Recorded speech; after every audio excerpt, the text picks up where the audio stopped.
Deixa eu trazer agora aqui para a gente o Miguel Stedley, que é editor da Ponto Newsletter da Brasil de Fato, e ele é integrante também do Front Instituto de Estudos Contemporâneos. Primeira vez que o Miguel participa aqui com a gente. Deixa eu dar uma boa tarde para ele. Oi, Miguel, tudo bem com você? Como tá por aí? Oi, Thalita, boa tarde. Estou bem contente de estar aqui na TVT agora. A gente também, muito bom ter a sua participação aqui, Miguel. Miguel, vamos começar falando sobre esse 19 de junho, que acontece agora no sábado, essa manifestação que está sendo chamada por movimentos sociais e populares contra o governo Bolsonaro, pela vacina, por saúde, pela vida.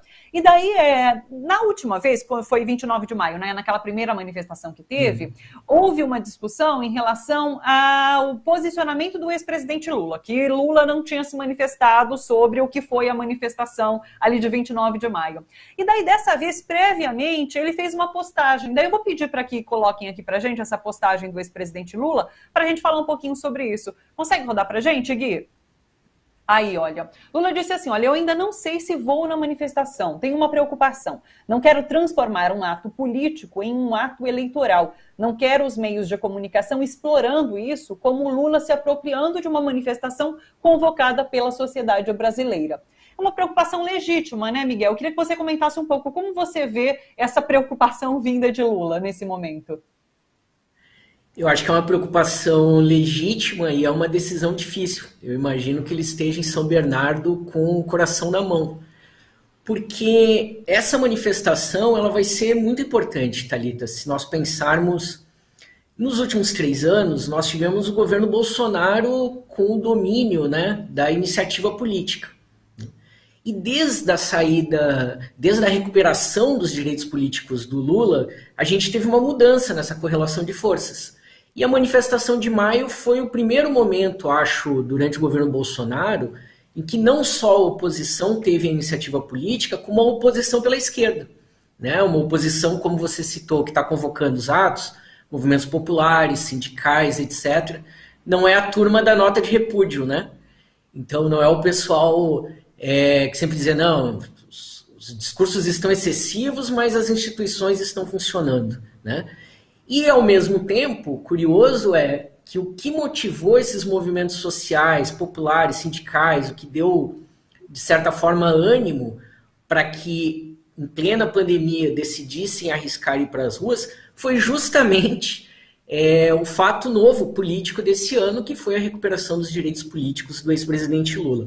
Então, de alguma maneira, ele está na origem, né, da motivação do ânimo, mas, ao mesmo tempo, nesse mesmo discurso que ele fez em São Bernardo do Campo, ele sempre colocou, olha, todo mundo sabe, né, que o Lula é candidato, isso não é nenhuma surpresa, é natural que seja, né?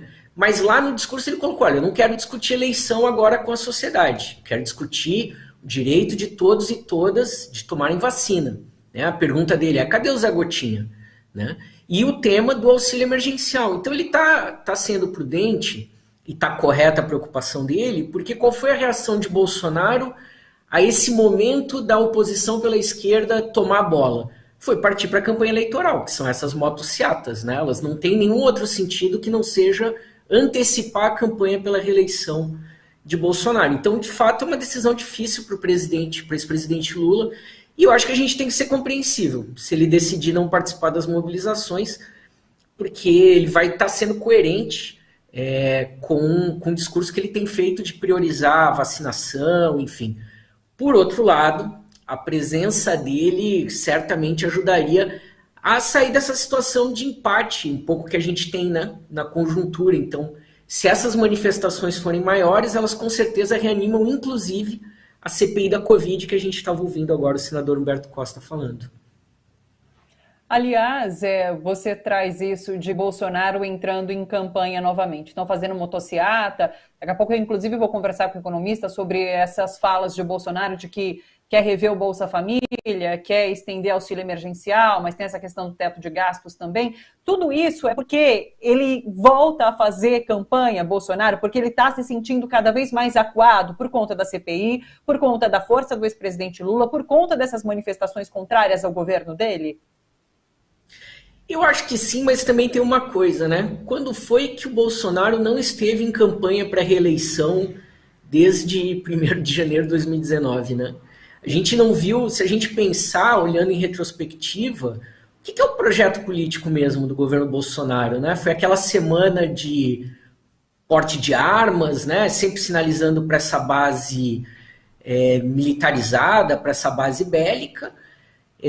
A gente sabe que o desejo do Paulo Guedes era um projeto ultraliberal, de desregulamentação, etc., mas o que eles conseguiram fazer dentro desse projeto econômico, né, foi muito mais mérito do Rodrigo Maia e do Congresso, e agora, se sair alguma coisa em 2021, vai ser do Arthur Lira, né, do que exatamente do governo. E aí, fora isso, o Ricardo Salles e a destruição, né, do meio ambiente, essa desregulamentação total, passar a boiada. Então, na verdade, é um governo que ele chegou ao poder sem um projeto político para a sociedade. Ele tem um projeto de grupos muito localizados, né, que o ex-governador Witzel está bem familiarizado, né, de milícias, de negócios escusos, etc. Mas ele não tem um projeto político para a sociedade.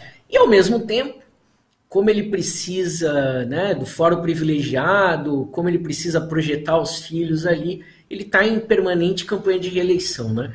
É claro que com essa queda na popularidade que você chamou a atenção, e pelo fato de que nos últimos 3 anos, com o presidente, como foi em 2018, com o ex-presidente Lula fora da disputa, não aparecia nenhum nome que conseguisse galvanizar na sociedade esse apoio, essa oposição ao governo Lula, ao governo Bolsonaro.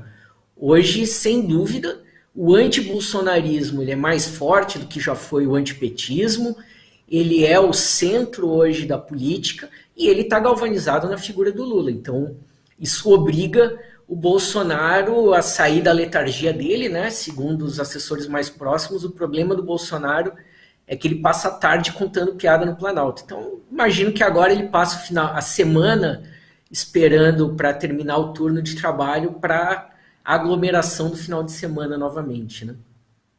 Ô Miguel, essa decisão de Lula, esse post de Lula, você acredita que pode ter a ver também com essas alianças que Lula tenta formar? Ele está conversando com muita gente, né? Ele mesmo disse, quero conversar com o centro, quero conversar com a direita. Você acha que é uma estratégia nessa linha também de não se colocar como líder de uma manifestação contra o governo Bolsonaro para abrir o leque de conversas com outros setores? Eu acho que nos bastidores, o ex-presidente Lula tem todo o direito de construir a candidatura dele, né? E agora o fato da tarde, a novidade na conjuntura política foi o anúncio do governador do Maranhão, Flávio Dino, que está deixando o PCdoB depois de anos, né, de militância, provavelmente com destino ao PSB, que também é o destino do deputado federal Marcelo Freixo, que deixou o PSOL, né?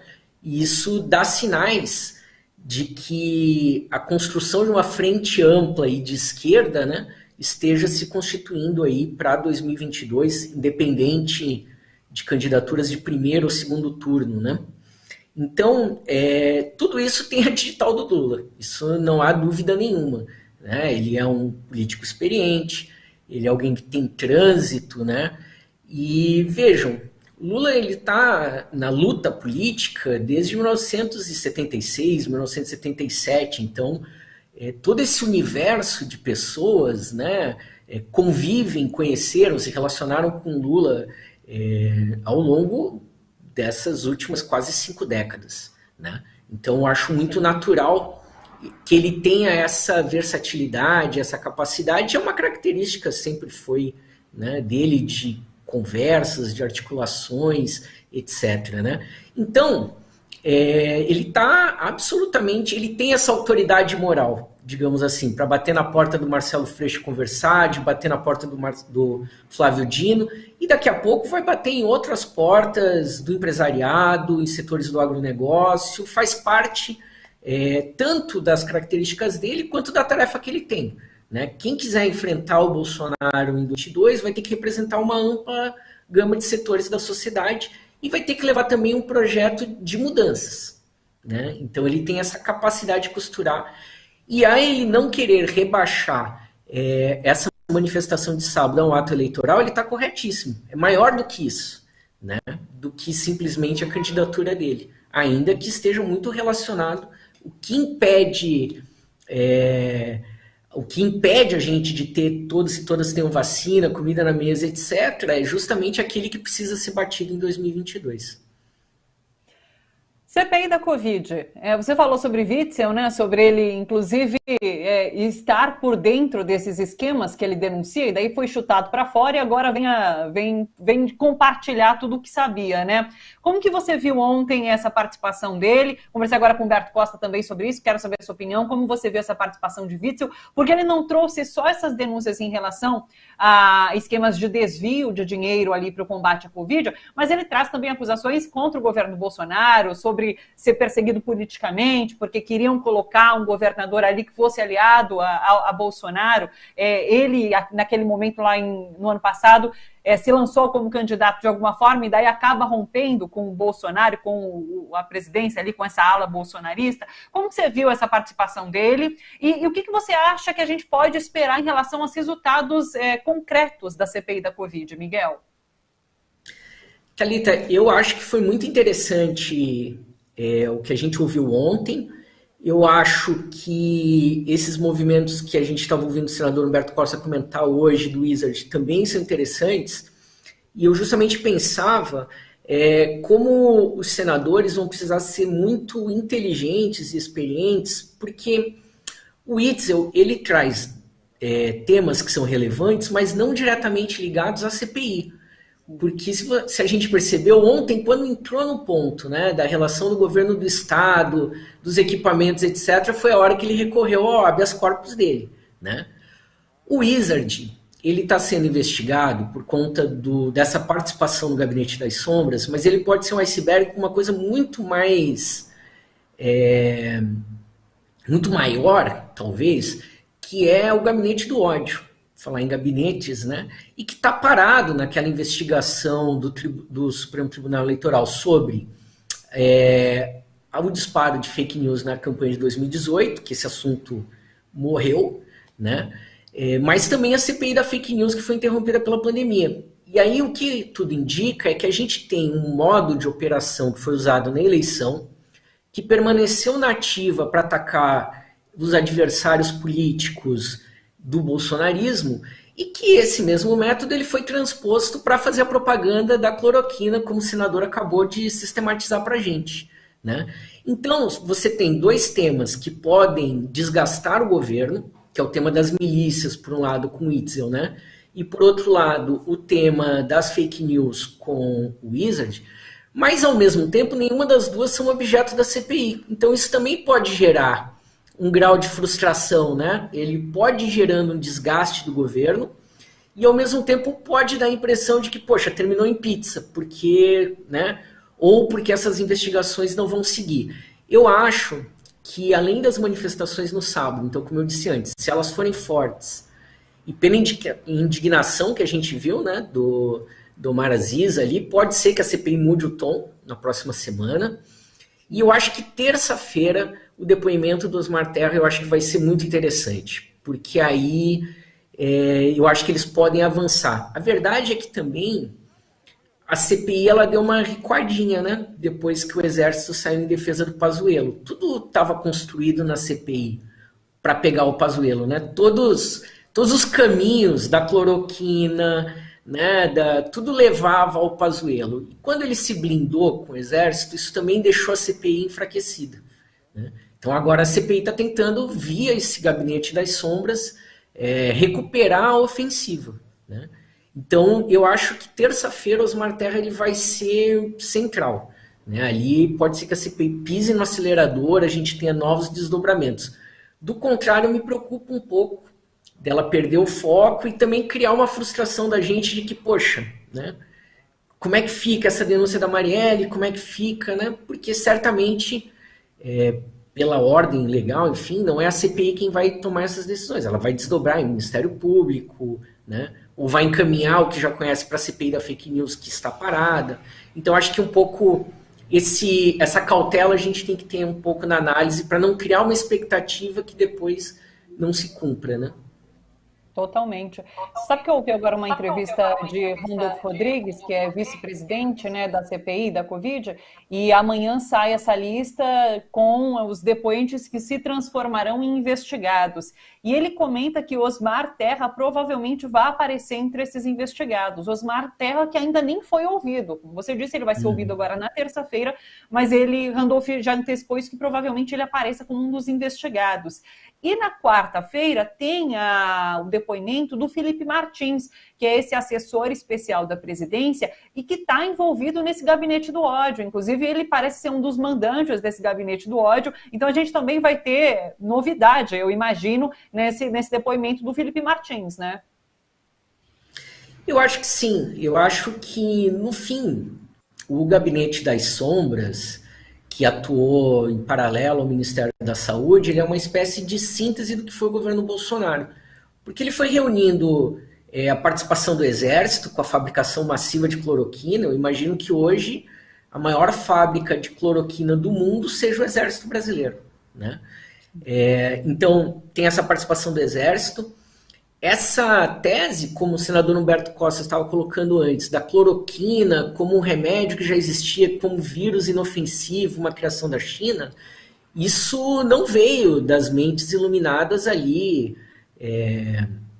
do Palácio Planalto, né? Isso veio direto do trumpismo, né? Esse foi o discurso que derrubou o Trump na eleição. Então a gente tem participação do Exército, a gente tem esse modo de operação Steve Bannon, né? Que vem anti-chinês, e que está aí no Felipe Martins, né? Mas a gente tem também esse tipo de político, tipo Onyx Lorenzoni, né? Tipo Osmar Terra, né? Esse baixo clero do Centrão que apostou na candidatura a Bolsonaro, e esse empresariado, tipo o cara da Van, o próprio Wizard, né? E o Gabinete das Sombras, então, reuniu, digamos assim, o que de melhor eles acumularam em 3 anos para colocar a serviço da cloroquina, né? Só que, brincadeiras à parte, o custo disso é 500 mil de brasileiros que não estão mais entre nós, né? O grau de irresponsabilidade do projeto político que essas pessoas representavam, né?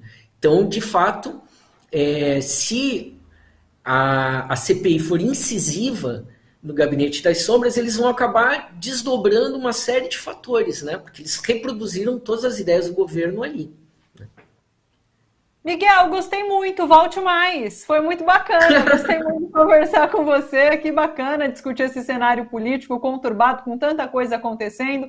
Muito bom, viu? Agradeço demais a participação. Um beijo para você e até uma próxima. Valeu, obrigado, boa tarde.